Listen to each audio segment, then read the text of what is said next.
On se retrouve dans cette vidéo pour découvrir comment calculer un périmètre d'un cercle ou d'un disque lorsque l'on a le nombre pi. Comment faire pour calculer avec pi? Comment utiliser sa calculatrice pour obtenir un résultat concret? Pour cette vidéo, au lieu de résoudre un exercice classique, j'ai préféré partir sur une idée un peu plus concrète. J'aimerais donc réaliser un photophore. Donc qu'est-ce qu'un photophore? C'est ce genre de choses qu'on fait souvent à Noël, mais moi j'aime beaucoup le faire dans l'année, avec une petite lumière. Donc il nous faut un support. Voilà, donc là c'est en plastique, j'avais pas de support en verre qui correspondait et qui était bien pour la vidéo. Une petite lampe, alors moi c'est une lampe qui fonctionne à pile et qui évite, alors vous voyez pas la vidéo mais elle fonctionne, qui évite tout risque d'inflammation. Et puis, il nous faut du papier. Alors, du papier un petit peu épais, c'est mieux, mais après, on fait avec ce qu'on a. Voilà. Et puis, une autre feuille, une autre cahier d'exercice pour pouvoir faire le calcul. Alors, la première chose, je vais donc mesurer la hauteur sur laquelle je veux mettre mon papier. Donc, on est sur 7 cm. Je vais donc ici découper une bande de 7 cm.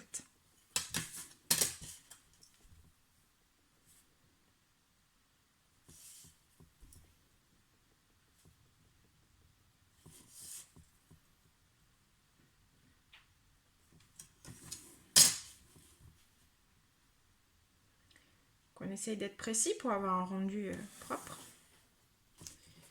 Voilà.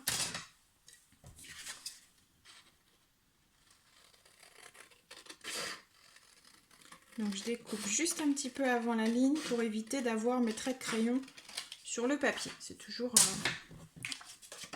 un problème, c'est pas très esthétique. Voilà. Ensuite, eh bien, il va me falloir la longueur pour laquelle je vais pouvoir faire le tour. Et c'est là que va intervenir notre périmètre. Je vais donc mesurer la surface intérieure. Alors là, je ne sais pas si vous voyez, mais il y a un petit rebord ici. Donc il va falloir que je mesure de ce rebord-là à ce rebord-là sur la partie intérieure. Lorsque vous avez un verre, comme j'ai ici, évitez de mesurer de l'extérieur à l'extérieur puisque vous avez l'épaisseur du verre qui est très épais. Donc il faut bien mesurer sur les surfaces entre les deux parties intérieures. Alors là, je vais donc mesurer. Donc je prends bien moi mes rebords, puisqu'il a des rebords ce support. Je suis à 6,3. Donc 6,3 cm de diamètre. Donc pensez à bien prendre au milieu. D'accord?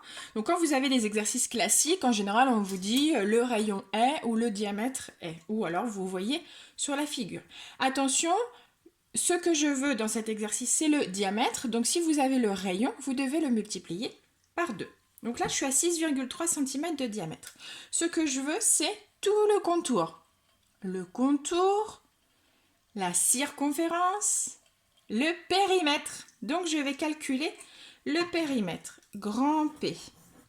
La formule du périmètre, c'est le diamètre fois pi. Mon diamètre, on a dit que c'était 6,3, que je vais donc multiplier par pi. 6,3 pi, c'est ce que je vais appeler la valeur exacte. Donc dans la leçon, j'ai bien précisé qu'on avait valeur exacte ou valeur approchée. Donc là, c'est ma valeur exacte. Ça veut dire que si j'ai besoin, si dans un exercice, on me demande la valeur exacte, je m'arrête ici.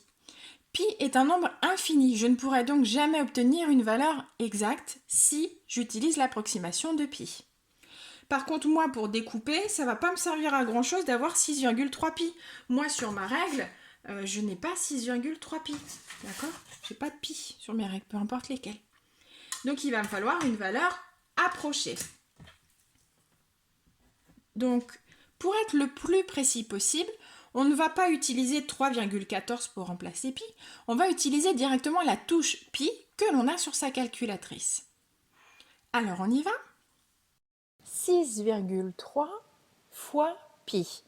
Pour obtenir pi, il faut d'abord appuyer sur la touche seconde, tout en haut à gauche, puis appuyer sur la touche à droite de la virgule, tout en bas. Ensuite, je valide mon calcul et je dois appuyer sur la petite touche S flèche D pour obtenir la valeur approchée de mon résultat. Moi, je veux 1/10 puisque ma règle, je ne peux pas aller plus qu'1 dixième. C'est donc environ égal à 19,8 cm.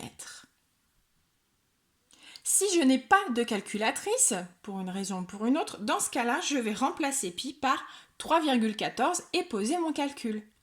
Mais si j'ai ma calculatrice, je vais directement appuyer sur la touche pi. Voilà, donc c'est terminé pour la partie mathématique. Donc ceux qui ne sont pas intéressés par la réalisation de ce photophore, vous pouvez arrêter la vidéo dès maintenant. Pour les autres, je termine. Alors 19,8.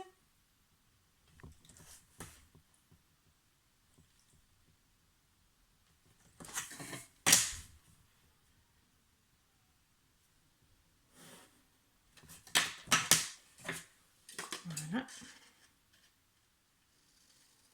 Même chose, j'essaye de couper un tout petit peu avant le trait pour éviter de la voir.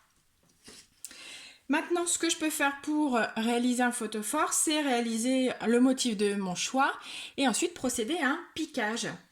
Voilà, c'est ce que j'ai fait ici. Donc moi, pour ceux qui me connaissent, vous savez que j'ai une affection particulière pour les cœurs. Voilà, et ensuite on procède au piquage. Donc pour le piquage, si vous n'avez pas le matériel nécessaire, vous pouvez tout simplement prendre un pic qui est suffisamment pointu au bout et quelque chose d'un petit peu mou en dessous, une mousse ou quelque chose comme ça pour pouvoir passer à travers. Sinon ce genre de kit, ça se vend pour quelques euros. Quel est l'intérêt d'avoir calculé le périmètre pour réaliser ce simple photophore? Eh bien, vous le voyez sur cette photo, ça permet d'avoir une jonction parfaite. Il n'y a pas de superposition de papier, il n'y a pas de trou, ce qui donne un effet visuel vraiment très joli, surtout lorsque l'on met la petite bougie à l'intérieur. On a vraiment une luminosité parfaite.